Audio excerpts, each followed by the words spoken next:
Welcome to The Romantic Side of Suspense with Sarah Hamaker. In each episode, she'll talk with your favorite romantic suspense authors.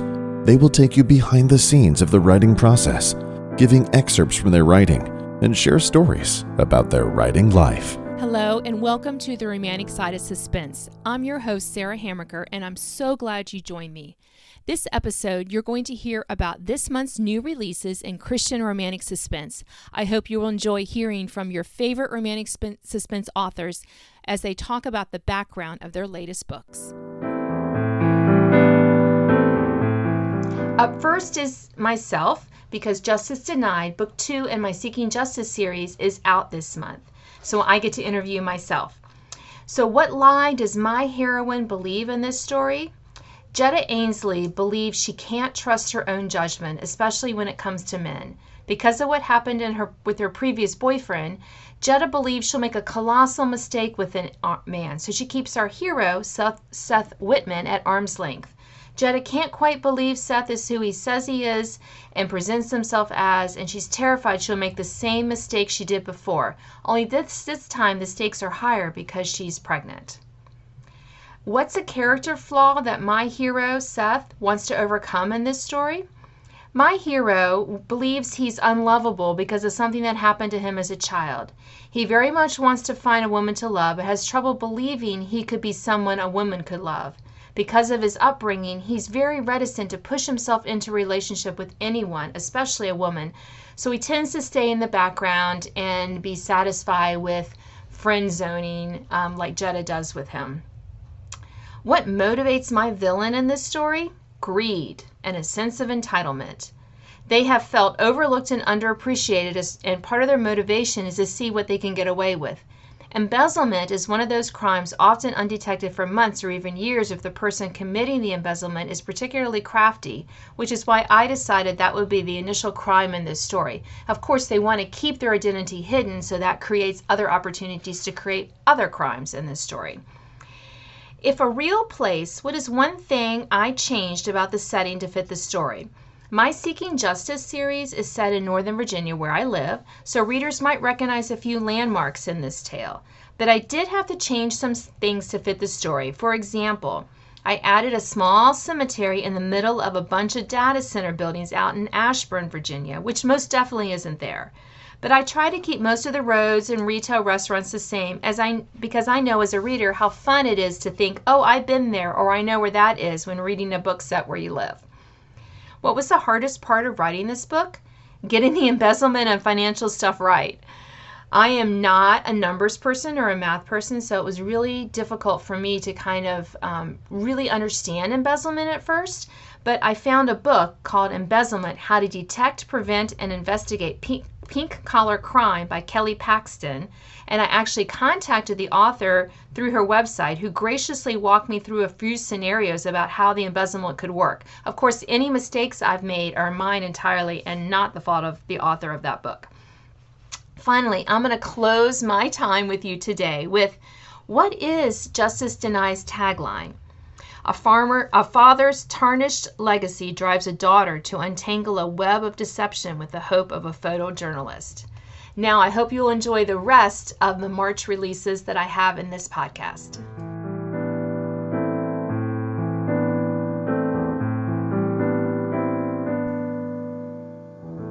I'm delighted to welcome back Jerusha Agen with her latest romantic suspense, Waylaid. So welcome back.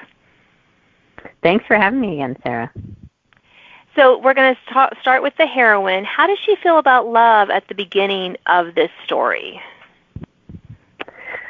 Well, because of something bad that happened, the heroine, whose name is Spring, believes her life is essentially over, and she feels that no man will ever love her. I have a feeling your hero might change your mind. Am I giving anything away? So. I hope so. Well, it is a romance, so certain things have to happen. Yeah. I know. And I love that you picked this question. I added some new questions to my quick takes this year, but you're the first one to pick this one. So what's your hero's first reaction? I know, fun, right? What's your hero's first reaction in an emergency situation? So his first reaction is to protect everyone that he can. He's very protective. But then he second-guesses that instinct because he believes that his hero instincts have led to disaster instead of helping people. Oh, yeah. I can see why that, but I love that. Thank you for picking that one. I thought that was fun. Mm-hmm. Yeah, that's a good question. Yeah, thank you. So what about your villain? Who or what does your villain love the most in this story? So I always have trouble with answering villain questions because I tend to have like several people that could be classified as villains, and sometimes the villain is a secret. So I would answer by saying there are several people doing bad things in this book. So there are several villains in that sense, and all the villains in this story love themselves the most, and I think that's why they're villains. That's automatic. Yeah. Selfishness is the root of a lot of crime. That is so true. So true. So now, what about the setting for Waylaid? How does that move your story forward? Yeah, I was glad you asked this question because much of Waylaid actually takes place inside one setting, which is one particular building. And that location represents so much hurt and trauma for Spring. And then the situation in that building becomes even worse when the danger spikes to a whole new level. So the setting contains the suspense and characters in this tension-filled pot that heats up to a boiling level as it propels the characters to face their biggest fears that are keeping them from God. Ah, yeah. And I love that we can use settings and kind of create the settings to push them to that place. So that's fun. So what about it sounds like you have some tough issues in this story, but what is the underlying positive message of the story? Yeah, Waylaid has several positive messages, and like you're saying, it does deal with a lot of tough issues as well. But one positive message that I was really glad to do a deep dive into is the issue of God's role in suffering. And thanks to the circumstances in this story, the difficult circumstances, I was able to explore how God uses and redeems even the worst-case scenarios that he leads us to face. In that sense, then, it's a story full of hope for anyone facing a life with hardships. Yeah, and I think all of our lives, in some respect, have hardships. So, right, I love how exactly.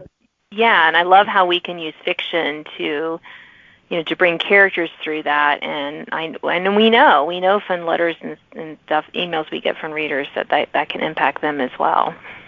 So thanks for giving us the hope in this story. For sure, yeah. It's important to me, too. Yes, yeah. And what's your book's tagline? We're going to end with that question. Okay, the tagline is, someone wants to kill her. She wants the killer to finish the job. Ooh, I love that. That's great. All right, so thank you so much for sharing about Waylaid on my show today. Thanks for having me.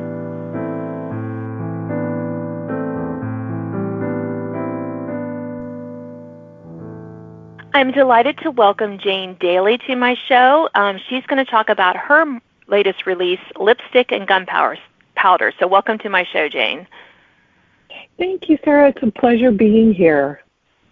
So let's talk about your heroine's name. Why did you pick this particular name for her? I think the name Dale, well, originally it was kind of a joke because the main character's brother hires Dale, and Mark, who's the main character, thinks that he's hired a man to be one of his ranch hands.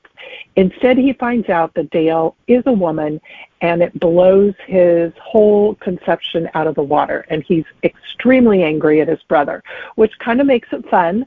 And I like the name Dale Hardy. It sounds very FBI-ish, and I wanted her to be a strong heroine, even though she's made some mistakes in her career and is kind of incensed on this assignment that she's hoping will resurrect her career. But as the story unfolds, we see what's really happening. Ah, great. I love how we can give the names a little more meaning. That's always fun. So what about your hero? What's holding him back from finding love? Mark thinks that because he came back from the Middle East, he was in the service, he came back disfigured. His face is scarred because he was hit by an IED. And his fiance broke up with him as soon as she saw him. So he thinks, God, I'm just going to be single the rest of my life. No one will ever love me because I look kind of monstrous. And he finds out that that's not necessarily true through meeting Dale Hardy. I love it. We can give our some characters their happy endings eventually. Yeah, always fun. So let's switch to the villain. Romantic suspense. We have villains. Who or what does your villain love the most in this story? The villain, well, we have a couple of villains, and basically I find that villains either want money or power. And in this case, they want both. They want power to be able to do what they want to do, which is pretty nefarious, and to have the money to do it. So they'll pretty much do whatever it takes to get the money they need to get out of the country, because that's kind of their whole thing, is they want to make money and get out. And that can get you into trouble sometimes. Always. Crime does not pay. Children's crime does not pay. So what about the setting of this story? Why this particular setting? Well, I have lived most of my life in the Sacramento area, and I have spent a lot of time going up to the Gold Country. It's beautiful up there. There's rolling hills, and it's filled with ranches and vineyards, and it's a really pretty place. There's lakes hidden up there. It's kind of the hidden gem of Northern California. So I wanted to be able to have this on a ranch, and I figured that the little town of Ione was perfect. Not only is it perfectly situated in kind of this rolling hills, beautiful setting, but you've got Lake Amador, and you've got there's a prison up there which kind of plays a little bit into the story. I won't give you any hints, but just a bit. Okay, and what about this particular story? What about this particular story made you want to write it? I love reading romantic suspense. Number one, I love romance. I am all about the happy ending. I have found a happy ending with my sweetie, and I also like reading about women who are strong, women who can be strong but also be feminine, hence the title, Lipstick and Gunpowder. And because what I like to read is romantic suspense, I decided I was going to dip my toes into the romantic suspense genre after writing books that were a little bit different, a little bit deeper in subjects like human trafficking and abortion and infidelity. And I wanted to write something that would be a little bit lighter, a little bit fun, but still have that romantic suspense, with, gunfights and chases and, people poisoning animals and things like that.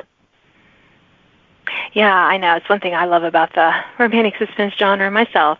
It's very versatile. Lots you can do with it. So it makes it a fun story. So we're going to close our short time together today, Jane, with what's one thing you want readers to know about Lipstick and Gunpowder? There's actually two things, Sarah. One is that there are always second chances. So Dale learns that her second chance of regaining her reputation in the FBI, she gets that, but at a cost. And the second chance is kind of like not exactly what she wanted. And for Mark, his second chance is finding out that even though he had said, God, I'm going to stay single because no one will ever love me, that he found a second chance because Dale falls in love with him.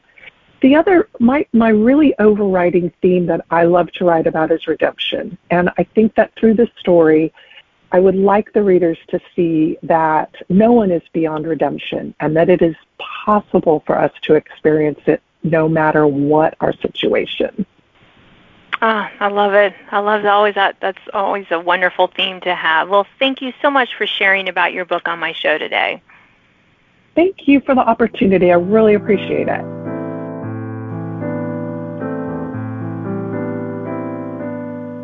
Next up, I have Kristen Hogrefe Parnell with her latest romantic suspense, Watch Your Back. So welcome to my show, Kristen.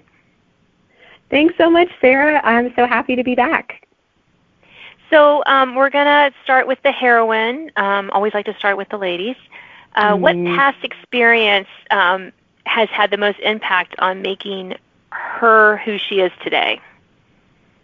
Okay, so Avery Reynolds is my heroine, and when she was 7, she watched her dad walk out of her home and out of her life, and then her mom abandoned her about a week later. And so as a result, she is understandably fiercely independent and really doubts that she could ever trust a Heavenly Father to treat her any differently than her earthly father did. And that's really impacted and shaped who she is today. What about your hero? What's his biggest regret in this story? So my hero is Coast Guard veteran Ethan Bridger, and his biggest regret is that he was powerless to save his best friends from an unseen enemy when they were stationed together. And so now he's been honorably discharged with PTSD due to that experience and has joined Semper Security, or a security agency, and really does well at his job, but he has essentially written off hope of ever finding love for himself because he doesn't believe anyone could understand and accept him with what he's struggling with. Oh, yeah, poor thing. I have a feeling that maybe the heroine's gonna help him with that. Maybe. So, maybe if they can overcome the villain. So what's motivating your villain in this story? Okay, so the villain his goal is to become Tampa's biggest modern mob boss. And his name is Big Eddie, and he's just obsessed with this almost Napoleon complex, if you will. He's not flashy, modern mob boss, very behind the scenes and covert, but he is also very effective at taking down anyone who crosses his path. So what about the setting in this story? Why did you pick this particular setting? Yeah, so each book in my Crossroads Suspense series takes my lead characters to at least 2 settings, one of which is Beach Mountain, North Carolina. And I picked this setting for the whole series because this is such a special place to my family, because my husband taught me to ski there, and he proposed nearby. And so it continues to be one of our favorite travel spots when we feel like making the trip with our 2-year-old. But 11 hours is a drive. But a few years ago, we went to a wedding on Beach Mountain at a place called Overlook Barn. And as soon as we were there, I thought, I've got to write this into a story. It was so beautiful. And so, spoiler, there's a wedding in this story. Not to give too much away. Oh, I love that. I love how we can share with our readers sometimes one of some of our favorite spots when we do that. So what was the hardest part of writing this story? Well, I already mentioned we have a 2-year-old, and so the hardest part was simply finding the time to write. My son was 1 when this book was due to my publisher, and he hit sleep regressions. He caught every cold in the nursery, and I just didn't know if I was going to finish, but I did by God's grace, and thanks to my supportive husband. And here we are today. Ironically, he's now going through more transitions and not sleeping great. So this book has just been a labor of love, but I'm really, really excited for it to be in readers' hands. Yeah, well, I'm so glad you were sharing with us today. So tell us, we're going to close our time together, Kristen, tell us what your book's tagline. It's quite simple. It's, you can't watch your own back. Oh, nice. Well, thank you so much for sharing about Watch Your Back. Thank you so much for asking me about it. I really enjoyed being back here on your podcast.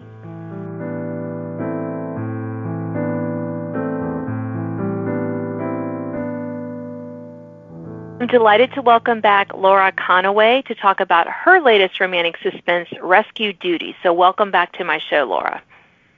Hey, Sarah. Thank you so much for having me. It's great to be back. I love that you picked this question. You're my first one to pick this question, so I'm really excited about it. What does your heroine keep hidden from everyone in this story? Oh, this was such a fun question to answer. So the pivotal moment that my heroine Naya keeps hidden is the death of her brother, which ends up propelling her forward to find and expose truth and why she's an investigative reporter because she wants to give her brother and others who don't have a voice, the voice that they need. I love that. That's so cool, yeah. And then you also picked another one for your hero that no one's picked yet, because I added some new questions this year, so I'm all excited. This will be fun. So if your hero could have a superpower, what would it be? Oh, yes. If he was going to have a superpower, it would be that he could be in more places than one at a time, because he feels like he has this desire to save people. And, he can't be in more than one place at once. And when there are multiple people who need his help and who need saving, he would want to be able to be in all those places. I love that. That would be kind of a cool superpower. Yeah, I think I could get on board with that one. So we're going to talk about your villain next. How does your villain unwind?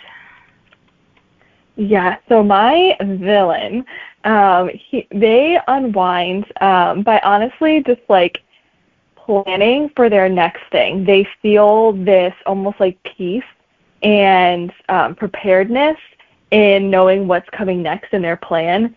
And so at the end of the day, they feel like they need to have everything ready for what's happening on the next day and how they're going to execute their plan. Yeah, well, it takes all kinds, I guess. That doesn't seem like very unwindy to me, but hey, I'm not your villain, so this is a good thing. So what about the setting of your story? How does it move your story forward? Yeah, so the setting plays a crucial role in the story because someone is poisoning the town water and is ending up causing hospitalizations and death of so many innocent people in the town.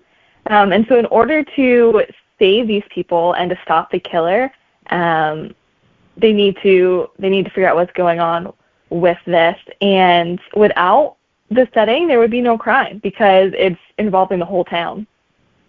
Yeah. I like that. That's an interesting way to kill people. The water. Yeah. So what was the hardest part of writing Rescue Duty for you? Yeah, so with writing this book, there were a lot of difficult parts with making sure that the technical details were correct.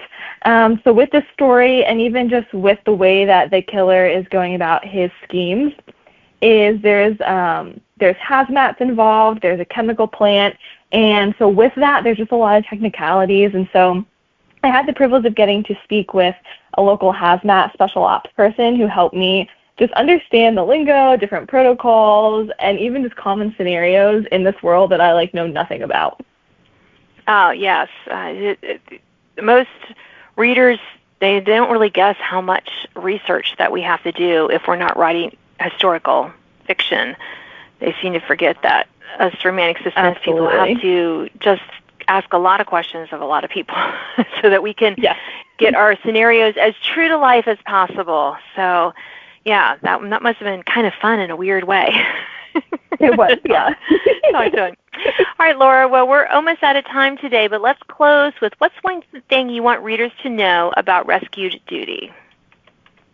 Yeah, so not only do I hope that readers enjoy this edge-of-your-seat suspense, but I hope that they're able to see the theme of God's family on the page of the story and truly what it means for every people from every tribe and even from every family background to be invited into God's family.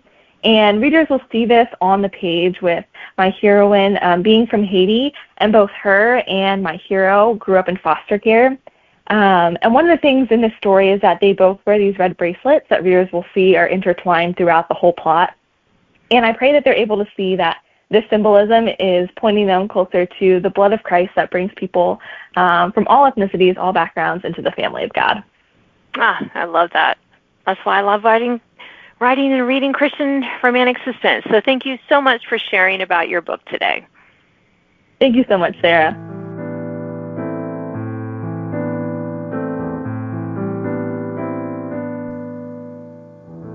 My next guest is Lynn H. Blackburn, here to talk about her latest romantic suspense, Break My Fall. So welcome back to my show, Lynn. Thank you for having me. So let's talk about your heroine. What did she want to be when she grew up, and did she become that person in this story? Yes, well, you don't get a lot of dentists in fiction, and I wanted to change that. I have several friends who are dentists, and Meredith always wanted to be a dentist, and yeah, she did. She became one, and it is a perfect fit for her personality and for the way she wants to help people. And I had a lot of fun doing that. I'll be curious to see how readers feel. I have a few who are deathly afraid of the dentist, and I promise she will. There's no drilling involved. It's okay. Yeah. Well, I love my dentist. She's like wonderful. So I'm glad you made your heroine a dentist, because yeah, yay for the dentist. They're yay for all the dentists. Well, I have several friends who are dentists. So I'm like, let's give them their moment to shine. So yeah, definitely. I love that. So, what about your hero? What's his greatest fear in this book? In this book, this hero has had some really significant losses, and so his greatest fear is that any woman he loves is going to die. And he's convinced that he wouldn't survive it again, and the best way to handle that is to just not fall in love, which, of course, is problematic in a romantic suspense. Yes, because there's that I have to convince him romance. Otherwise. Yes, we need some romance but part of it. I hated being so mean to him, but I did give him a pretty tragic backstory, and he's very nervous about that whole idea. So his biggest fear is pretty dark, and Meredith is all light. So they're a good combination. Yeah. The dentist is going to prevail. Yes, we know this. She is. I love this. All right, so let's switch to your villain. Who or what does your villain love the most in this story? What's motivating your villain? Definitely power and control. They want to be in charge. They want to control everything around them. They want to have the power. Very much I don't want to say too. That's a tricky one to answer, because I know. But don't give anything away. So yeah, I'll just leave it with that. Power, mostly power, and being able to control. Those two are very closely linked anyway. A lot of times power is about control, really. As you have the power, you control the search. You want to be able to control your situation, and that's definitely what they're doing. And it can get you in trouble too. Oh, so much. Yes. Yes. Yeah. So I think this is set in your fictitious town that you made up. So how does your setting move the story forward? Well, I've set this in a fictional town called Gossamer Falls, and my readers are already, even after just one book and a novella, they love Gossamer Falls. They wish it was a real place. They'd like to live there. It's the quintessential small town that is good and wonderful, and it borders on another fictional county, Neeson County, that is as dark as Gossamer Falls is light. And Meredith is very altruistic, and she does charity work in that county, and so her bringing the light is there. The darkness is coming after her, and thankfully, we know that the darkness doesn't prevail, but it is definitely a darker place, and the setting is the contrast of the two, of Gossamer County and Neeson County, is a big part of the contrast of what's going on in these people's lives. Yeah, and I think we've all can relate to that, Lynn, because we all know places where, hey, this is really great, and then just right next to it, oh, this is not such a great setting or area absolutely. of a city or things like that. You can go a couple of blocks and go, oh, no, I'm not in a good place. So, yeah, it's definitely a it's realistic from that perspective, but they are both fictional places, unfortunately. Yeah. Fictional towns. Yes, I use them frequently myself. Love the fictional towns. So what about this story made you want to write this particular story? Well, I loved the idea of having the girl who is universally loved. She grew up in this town. She was a good girl. Her family adores her. The people in the town adore her. She can make children happy to go to the dentist. She's just, everyone loves her. And, of course, she's going to fall in love with a man who's too broken to return that love. And so she's not used to rejection and not used to handling that, and not interested in taking no for an answer either. And so she has to decide if she's going to just accept it or fight for him.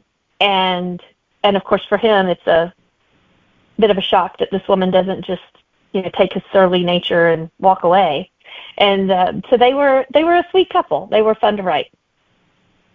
Yeah, well, that sounds like it's going to be a very, very exciting book with a unnamed villain and prickly hero and dentist heroine. I love it.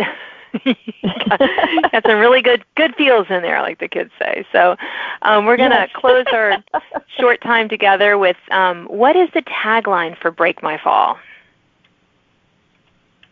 Well, it actually has two. One is more focused on the romance, because I do love the romance part. So that's the idea that she's a force of nature and he's falling fast. And we did think about Falling Fast as the title of the book for a while. That was a possibility. But the one that's more focused on suspense is that she's determined to make an impact in her community. He's determined to make sure she lives long enough to do it. Both of them are great. Well, little shivers. I love that. Books are wonderful. Love to hear about them. So thank you so much for sharing about Break My Fall today. Thank you for having me. I love being here. Thank you. Thanks for listening to The Romantic Side of Suspense with Sarah Hamaker. If you enjoyed this episode, please leave a review. You can sign up to receive notifications of upcoming podcasts and listen to previous editions at sarahhamakerfiction.com.